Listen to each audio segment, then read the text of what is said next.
इसी के लिए तो है सारी विद्या। और यही इस विद्या का फल है। फल बताया, प्रेत्य अस्मात् लोकात् अमृता भवन्ति। मृत्यु से पार चले जाते हैं, मृत्यु को जीत लेते हैं। क्यों?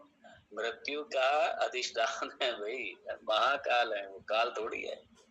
इसलिए काल नहीं जीत सकता, काल नहीं जीत सकता।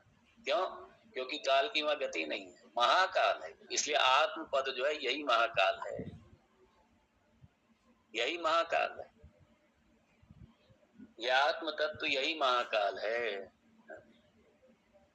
इसको आत्म तत्व पाना मतलब काल को जीत लेना, मृत्यु को जीत लेना। अमृता भवन्ति।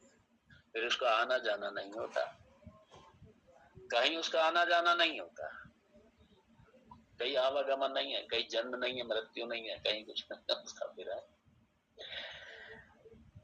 ब्रह्मविद ब्रह्म ही भवती, तो भी ब्रह्म ही हो गया। ब्रह्म तो था ही, वो क्या किया?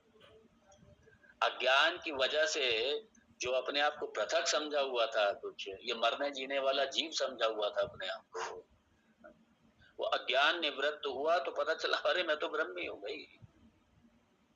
और यही ब्रह्म की प्राप्ति है। ब्रह्म तो नित्य प्राप्त है, ब्रह्म तो नित्य सिद्ध है, नित्य प्राप्त है। लेकिन अज्ञान की वजह से पता ही नहीं है। इसलिए कहीं कोई ब्रह्म, इसलिए ब्रह्म साक्षात्कार के लिए कहीं आना जाना नहीं, बल्कि क्या करना है? अज्ञान को निवृत्त करना है ज्ञान से, इसी वेदांत ज्ञान से। और यही आपको दिखाएगा कि तत्वमसि, वो जो तत्व है, वो जो ब्रह्म है, वही आप है। और आपका यही अनुभव होगा, ब्रह्म अहम ब्रह्मास्मि, ये अहम ब्रह्मास्मि। तो अति मुच्य धीराः प्रेत्य अस्मात् लोकात् अमृता भवन्ति। वैसे तो धीर का ये स्ट्रॉन्ग, साहसी, करेजियस,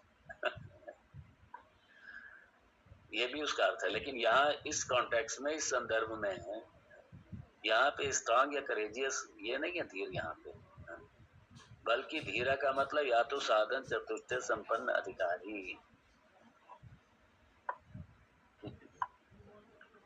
या सीधा सीधा यहाँ, क्योंकि प्रसंग में धीरा को ब्रह्मवेत्ता ही समझा जाएगा, क्योंकि धीरा को फल दिया हुआ है। या दूसरे शब्दों में ये भी समझ लीजिए कि साधन चतुष्टय संपन्न अधिकारी होना ही सिर्फ पर्याप्त नहीं है। इसलिए साधन चतुष्टय संपन्न अधिकारी तो हैं, लेकिन ब्रह्म ज्ञान नहीं है तो काम नहीं चलेगा।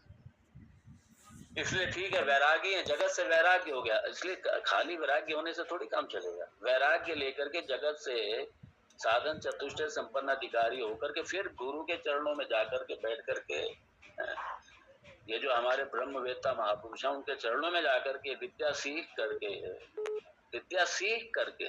इनकमिंग उसके बाद में अमृतापन, फिर जाकर ही अमृत की प्राप्ति होगी। अमृतत्व की प्राप्ति होगी मतलब ब्रह्म की प्राप्ति होगी, आत्म तत्व की प्राप्ति होगी। इसको और थोड़ा सा देखेंगे, बड़ा सुंदर है ये। और यहाँ की घड़ी तो प्यारी, चुप हो जाओ, समय की अपनी सीमा है, यहाँ विराम देंगे और इसको कल और आगे इसको और खोलेंगे, इसी को लेके चलेंगे। धीराः प्रेत्य अस्मात् लोकात् अमृता भवन्ति अति मुच्य, इसी को कल और समझेंगे अच्छे से। यहाँ पे विराम दूंगा। ओम तत्सत्। ओम पूर्णमदः पूर्णमिदं पूर्णात् पूर्णमुदच्यते पूर्णस्य पूर्णमादाय पूर्णमेवावशिष्यते। ओम शांति शांति शांति। शंकरं शंकराचार्यं केशवं बादरायणं सूत्रभाष्यकृतौ वन्दे भगवन्तौ पुनः पुनः। ईश्वरो गुरुरात्मेति मूर्तिभेदविभागिने व्योमवद्व्याप्तदेहाय दक्षिणामूर्तये नमः। ओम शांति शांति शांति। हरि ओम श्री गुरुभ्यो नमः। हरि ओम।